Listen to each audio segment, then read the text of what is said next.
اعوذ باللہ من الشیطان الرجیم بسم اللہ الرحمن الرحیم۔ بھائیوں اور بہنوں، اس صورت میں دولت کے خزانے چھپے ہیں۔ جو یہ صورت 7 بار پڑھتا ہے 7 سمندروں کے خزانے اس پر کھل جاتے ہیں۔ تمام تعریفیں اللہ کے لیے ہیں۔ ہم اس کی تعریف بیان کرتے ہیں، اسی سے مدد طلب کرتے ہیں اور اسی سے مغفرت چاہتے ہیں۔ ہم اپنے نفس کے شر اور اپنے اعمال سے اللہ کی پناہ مانگتے ہیں۔ اللہ جسے ہدایت دے اسے کوئی گمراہ نہیں کر سکتا، اور جسے وہ گمراہ کر دے اسے کوئی ہدایت نہیں دے سکتا۔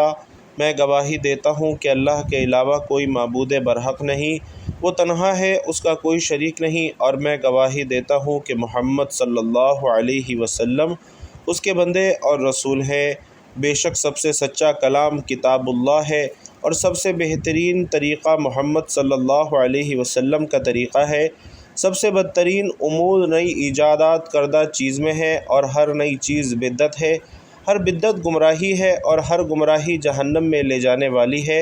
ارشاد باری تعالی ہے، وہی اللہ ہے کہ اس کے سوا کوئی معبود نہیں، سب چھپی اور کھلی باتوں کا جاننے والا ہے، وہ بڑا مہربان نہایت رحم والا ہے۔ اے ایمان والو، اللہ سے ڈرو اور اللہ کا قرب تلاش کرو، اور اللہ کی راہ میں جہاد کرو تاکہ تم کامیاب ہو جاؤ، اور جان لو کہ تمہارا رب بڑا مہربان ہے، جس میں صفت رحمت بدرجہ اتم و اکمل موجود ہے، اور اس کی تعظیم اور توقیر اور عبادت و فرما برداری اسی رحمت کے واضح مظاہر ہیں۔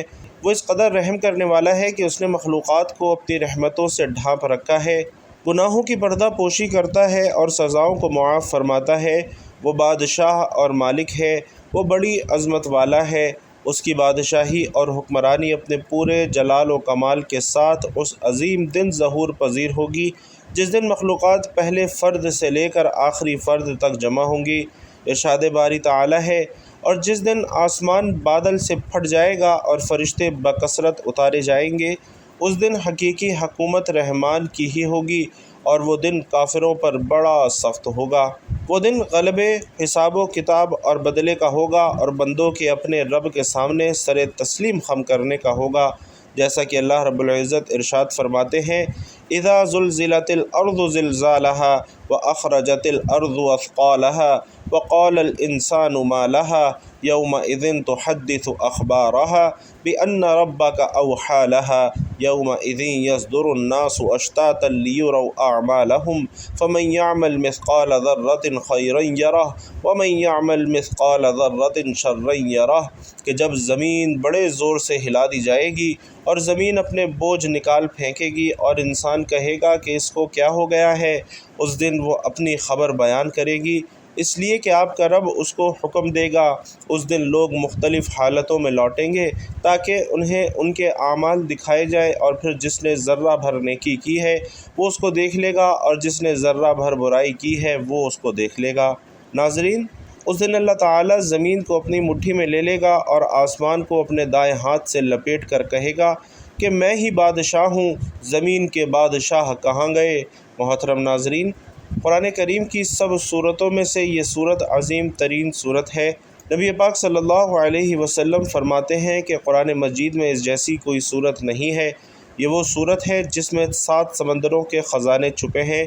جب کوئی زمین پر اس صورت کی تلاوت کرتا ہے تو زمین کے نیچے اور سمندر کے نیچے رہنے والی مخلوقات جیسے جنات وغیرہ اس صورت کو پڑھنے والے کے لیے دعائیں کرتے ہیں۔ یہ وہ صورت ہے جو 7 سمندروں پر حکمرانی کرتی ہے۔ اس صورت کی آیات بھی 7 ہیں۔ اس کی ایک ایک آیت جو ہے وہ 7 سمندروں پر حکمران ہے۔ تو جب کوئی زمین پر یہ صورت پڑھتا ہے تو 7 سمندر کے نیچے جو مخلوق ہے وہ اس کی محبوب بن جاتی ہے، اس صورت کے پڑھنے والے کی غلام بن جاتی ہے۔ پھر غیب سے اس کے لیے ایسے اسباب پیدا ہوتے ہیں کہ اس کی زندگی مشکلات سے نکل کر آسانیوں میں بدل جاتی ہے۔ تو بھائیوں اور بہنوں، اگر آپ رزق کی تنگی کی وجہ سے پریشان ہیں تو اس صورت کو روزانہ صرف 7 بار پڑھنے کا معمول بنا لیں، اپنی زندگی کا حصہ بنا لیں، انشاءاللہ آپ کو غیب سے مدد ملے گی، غیب سے رزق ملنا شروع ہوگا۔ تو یہ جس صورت کا ذکر کیا جا رہا ہے سورۃ الفاتحہ ہے۔ 7 آیات پر مشتمل چھوٹی سی صورت ہے، لیکن یہ صورت 7 سمندروں پر حکمرانی کرتی ہے۔ اس کے فضائل اور شان نزول سن کر آپ خود اس صورت کے گرویدہ ہو جائیں گے، اور ہمارا آج کا وظیفہ بھی سورۃ الفاتحہ کا ایک بہت ہی مجرب اور طاقتور وظیفہ ہے۔ اگر آپ اس وظیفے کو روزانہ کی بنیاد پر صرف 7 مرتبہ پڑھنے کا معمول بنا لیں گے تو انشاءاللہ آپ کی تمام پریشانیاں دور ہو جائیں گی۔ جو یہ سورت 7 بار پڑھتا ہے 7 سمندروں کے خزانے اس کے لیے کھل جاتے ہیں۔ اور حضور پاک صلی اللہ علیہ وسلم فرماتے ہیں کہ اس سورت کو اپنے زندگی میں لازم اختیار کرو، کیونکہ اس سورت میں دولت کے خزانے چھپے ہیں۔ یہ سورت رزق کے لیے بہت ہی مجرب اور بابرکت مانی جاتی ہے۔ ناظرین، سورت الفاتحہ جسے ام الکتاب، السبع المثانی، الشفاء اور الفاتحہ جیسے عظیم القابات سے بھی نوازا گیا ہے۔ سورت الفاتحہ ایسی سورت ہے جس کی تلاوت ہر نماز میں کی جاتی ہے اور جو دین اسلام کے ہر شعبے میں بنیادی حیثیت رکھتی ہے۔ اس کی جامعات ہدایت، اخروی نجات اور دعا کا مفہوم ایسا جامع ہے کہ انسانی عقل دنگ رہ جاتی ہے۔ حضور اکرم صلی اللہ علیہ وسلم نے اس سورت کی فضیلت بیان کرتے ہوئے فرمایا کہ الحمدللہ رب العالمین، افضل القرآن یعنی سورت الفاتحہ قرآن کریم کی سب سے افضل سورت ہے۔ اس سورت کے صرف 7 آیات ہونے کے باوجود اس کے معنی، مضامین اور پیغامات اتنے وسیع ہیں کہ علماء اور مفسرین نے اس پر مستقل کتب تصنیف کی ہیں۔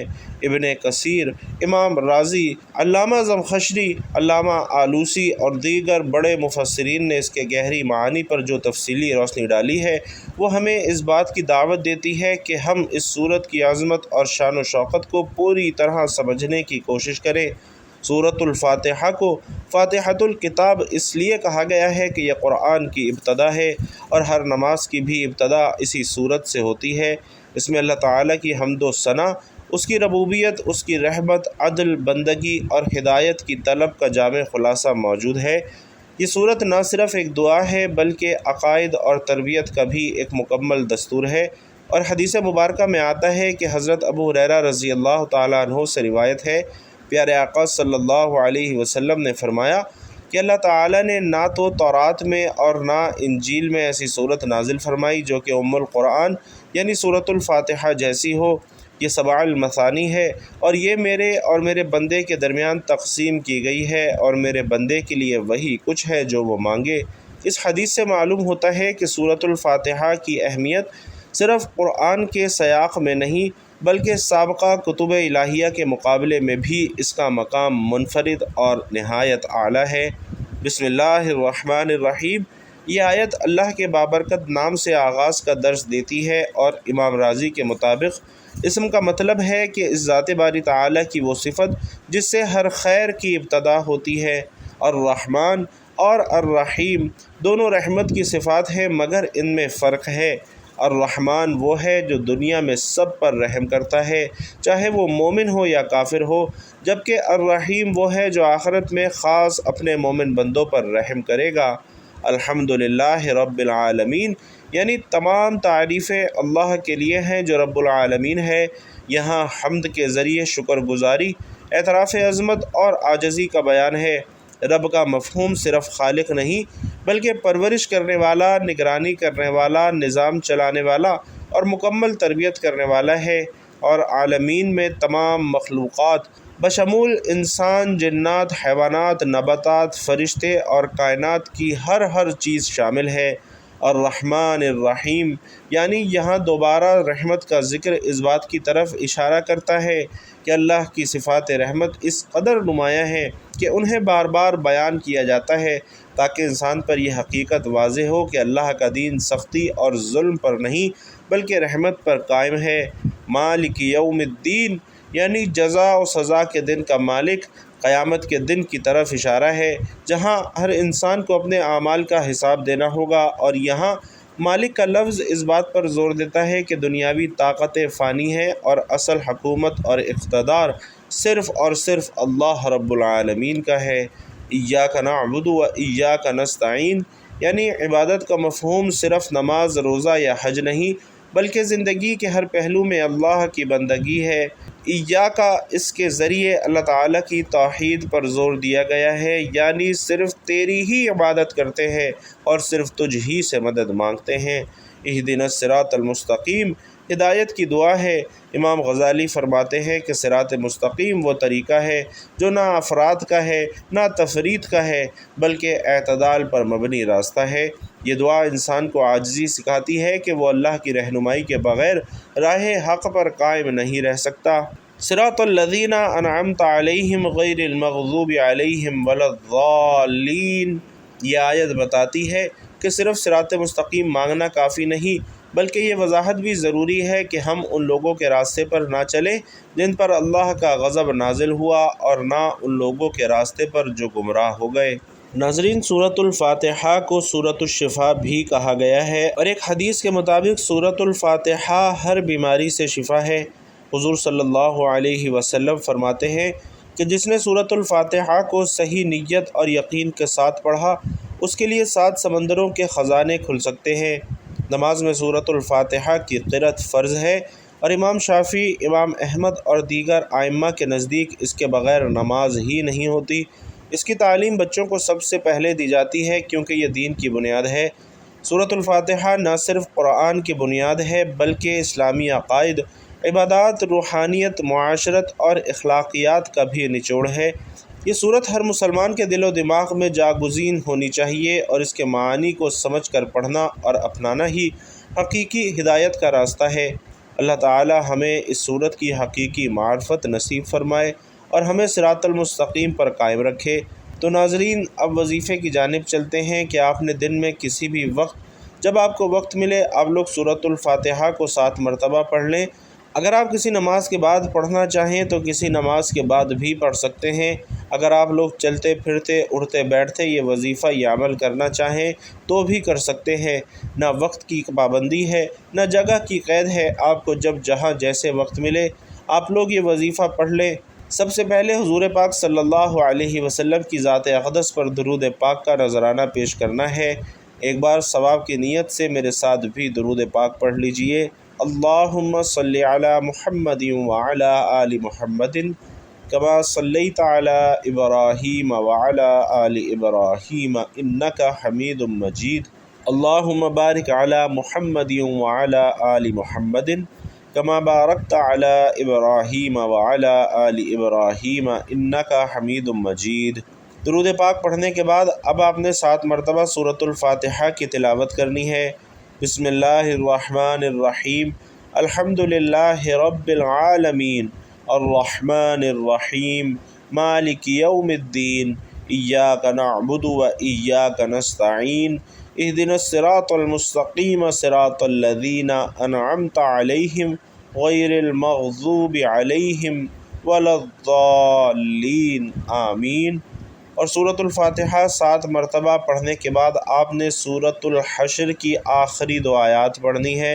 هو اللہ الذی لا الہ الا هو الملک القدوس السلام المؤمن المہیمن العزیز الجبار المتکبر سبحان اللہ عما یشرکون، هو اللہ الخالق البارئ المصور له الاسماء الحسنى یسبح له ما فی السماوات والارض وهو العزیز الحکیم۔ یہ آیات بھی ناظرین آپ نے 7 مرتبہ پڑھنی ہے، اور اس کے بعد آپ نے پھر سے درود پاک پڑھ لینا ہے، اور اس کے بعد اب آپ نے اللہ تعالیٰ سے دعا مانگنی ہے۔ ناظرین، دعا ہی عبادت ہے جس کا وسیلہ اور طریقہ زمین و آسمان کے پالنہار کی تعریف اور ثنا خواہی ہے، اور جس کی معراج سرور کائنات صلی اللہ علیہ وسلم پر درود و سلام بھیجنا ہے، کیونکہ درود و سلام ہی کنجی ہے، اور اسی سے جود و سخا اور عطا اور بخشش والے رب سے بھیک مانگی جاتی ہے۔ اے اللہ، تو ہی تمام طرح کی حمد و ثنا اور شکریہ کا حقدار ہے، تو ہی سارے امور کا مرجع ہے، تو ہی سب سے اول ہے، تو ہی سب سے آخر ہے، تیرے سے پہلے کچھ نہیں، تیرے بعد کچھ نہیں، تو ہی غالب ہے، تجھ پر کوئی چیز غالب نہیں، اور تو ہی باطن و پوشیدہ ہے، تجھ سے پوشیدہ تر کوئی چیز نہیں۔ تو برحق ہے، تیرا وعدہ برحق ہے، تیری ملاقات برحق ہے، تیری جنت جہنم برحق ہے، سارے انبیاء برحق ہیں، محمد صلی اللہ علیہ وسلم برحق ہیں۔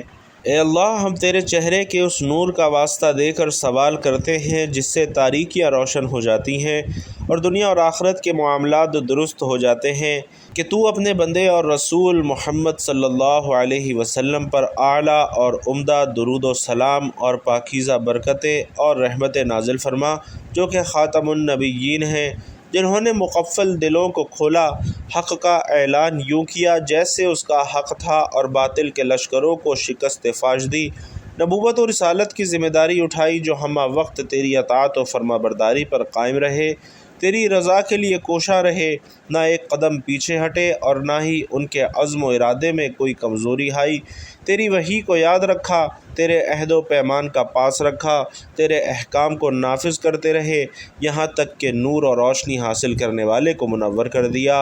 اے اللہ، تو انہیں سب سے بلند مقام اور مرتبہ عطا فرما، تو ان کی خوب ضیافت اور مہمان نوازی فرما، اور ان کے نور اور اجر و ثواب کو مکمل کر دے۔ اے اللہ، ان کی ازواج مطہرات، ان کی آل، ان کے داماد، ان کے دوست احباب، ان کے محبین اور ان کی امت پر رحم فرما، اور ان سب کے ساتھ ہم پر بھی رحم فرما۔ اے سب سے زیادہ رحم کرنے والے، اے اللہ، تو اپنی رضا اور چاہت کے مطابق ان پر اس قدر رحمت نازل فرما جس قدر وہ مستحق ہیں، انہیں بلند مقام، شرف و فضیلت اور اعلیٰ درجہ عطا فرما۔ اے اللہ، تو ہمیں ان کے حوض سے اتنا سیراب فرمانا کہ جس کے بعد ہم کبھی پیاسے نہ رہیں، بے شک تو ہر چیز پر قادر ہے۔ اے اللہ، تو ہمیں ان لوگوں میں سے بنا دے جنہوں نے آپ صلی اللہ علیہ وسلم کی ملت کو مضبوطی سے تھاما ہے، آپ کی حرمت کا خوب خیال رکھا ہے، آپ کے کلمے کو بلند کیا ہے، آپ کے عہد و پیمان کا پاس رکھا ہے، آپ کے گروہ اور دعوت کی نصرت اور مدد کی ہے، آپ کے متعبین اور پیروکاروں میں اضافہ کیا ہے، اور آپ کے ساتھیوں کے ساتھ وفاداری کی ہے، آپ کے راستے و سنت کی مخالفت نہیں کی۔ اے اللہ، تو ہمیں ان لوگوں میں سے بنا جنہوں نے آپ صلی اللہ علیہ وسلم کی سنت کو مضبوطی سے تھاما ہے۔ اے اللہ، ہم آپ صلی اللہ علیہ وسلم کے اوامر کی مخالفت اور آپ کی لائی ہوئی شریعت سے انحراف اور روگردانی سے تیری پناہ چاہتے ہیں۔